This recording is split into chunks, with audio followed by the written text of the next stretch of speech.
A Sydney father is building a growing online community, encouraging parents to delay giving their children a smartphone or access to social media until high school. Families are putting pressure on the federal government to raise the minimum age for social media to 16 to prevent bullying, poor mental health and self-harm. In an age of screens and social media, the pressure is on parents to help their children navigate the online world. I know some games can be pretty dangerous and you just never know who they're going to be talking to. They know how to swipe the phone. They know how to make a FaceTime call. They're invested. They know what's going on, so they feel like they're missing out. No, it frightens me. It worries me for my grandchildren that somebody will hurt them like that because it plays in their mind and they're not talking to people that they can ask what they really mean. When Danny Alachi's 10-year-old daughter asked for a smartphone, he succumbed to pressure. Within days, he regretted his decision. On more than one occasion, that the phone was in her bed, keeping her up beyond what is a reasonable hour for a primary school child to be awake. And so we realised that this thing was going to end up stealing way too many hours of her childhood. Danny decided to take the phone away, but doing it alone was a tough task. He rallied parents at his child's school in Sydney to form an alliance to delay the use of phones and social media.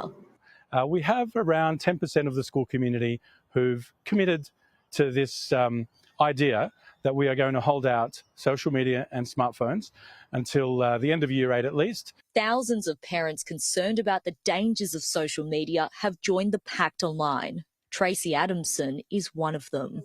As a high school teacher, Tracy sees the impact screens are having on children every day. From the moment they arrive, we've got addicted children who are 11 years old, without a doubt.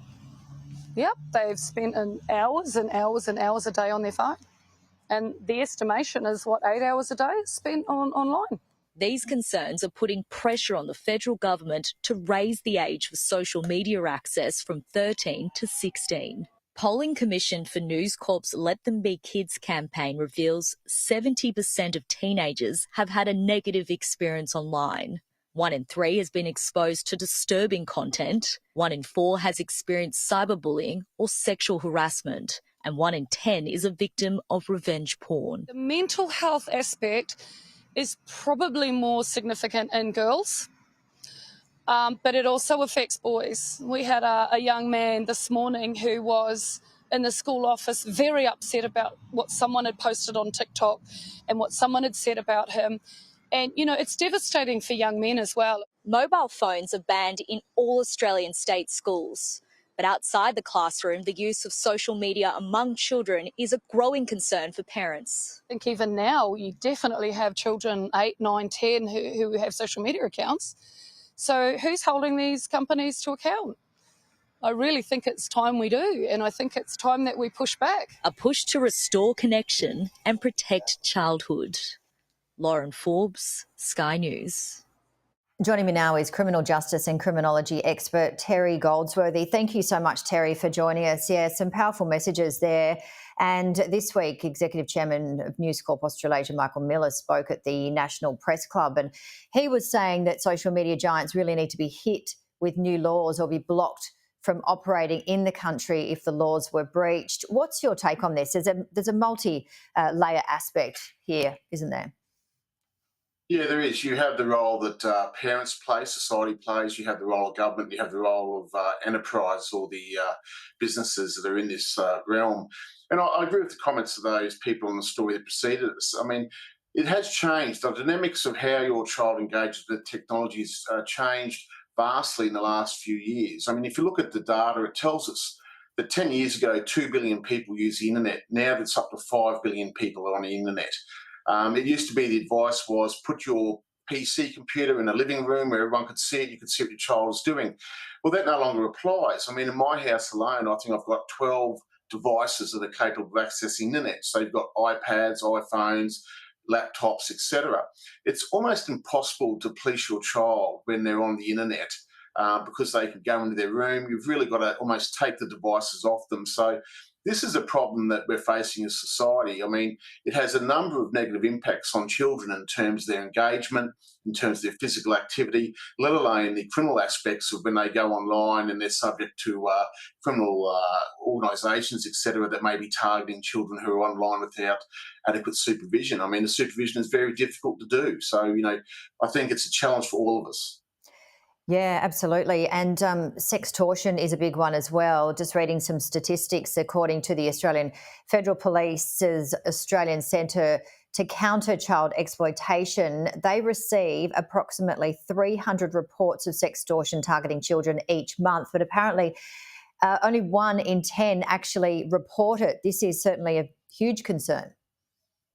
Yeah, look, sextortion is, I guess, a subcategory of what we call non-consensual sharing of intimate images, or the old classic revenge porn. And what we're seeing is that, this is becoming an issue for young people, and there's been a fairly dramatic rise in terms of young men who are also being targeted by this. So it's becoming problematic. I mean, people get this, they're stigmatised, they worry about what the impact on them will be. We've seen a number of occasions where it's resulted in someone taking their life. So, this is extremely serious. I mean, the government, federal government, has put in proposed laws to deal with the non-sharing of sharing of non-consensual intimate images.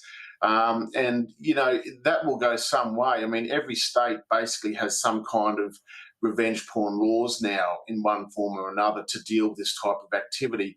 Interestingly, of the reading of the federal laws that were proposed, it doesn't seem to capture where someone threatens to share images of an intimate type. So, and that's what occurs in most extortions. There's the threat to release the images, unless you perform, a sexual favour or pay money, etc. So, unless I'm misreading that, I think there's a gap there in terms of dealing with extortion. I mean, you can still deal with it through the traditional extortion offences or rely on a particular state offence. But I would have thought that threatening to release the images would be just as important as releasing the images in terms of stopping this behaviour. Yeah, very interesting indeed. And Mark Dreyfus, the Attorney General, spoke in Parliament about deepfake pornography images regarding jail time for consent and sharing this week. What are your thoughts on those amended laws? Yeah, look, I think it's good that it's capturing technology. I've looked at revenge porn laws for a number of years now, and many of them don't focus on the role of technology, which I think is problematic. Generally, when you have, you look at revenge porn, the last couple of years it's exploded because of the fact that we can all create content, we can distribute content. There's facilitators who will amplify that distribution, and then there is a greater amount of victims who are online to target. So, with the terms of creation, it used to be you had to film someone. Now you don't have to. Now you can use AI to depict someone doing something or make it appear that they are doing something when in fact it isn't actually them. And these new laws at the federal level actually allow for that. So it says where you distribute an image of someone or it appears to be someone. And that, where it says appears, is capturing the AI aspect.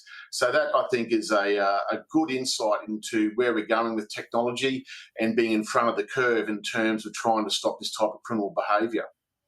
Yeah, really great advice and information there, Dr. Terry Goldsworthy. Always great to see you. Take care and enjoy the rest of your weekend. Thanks, Jamie.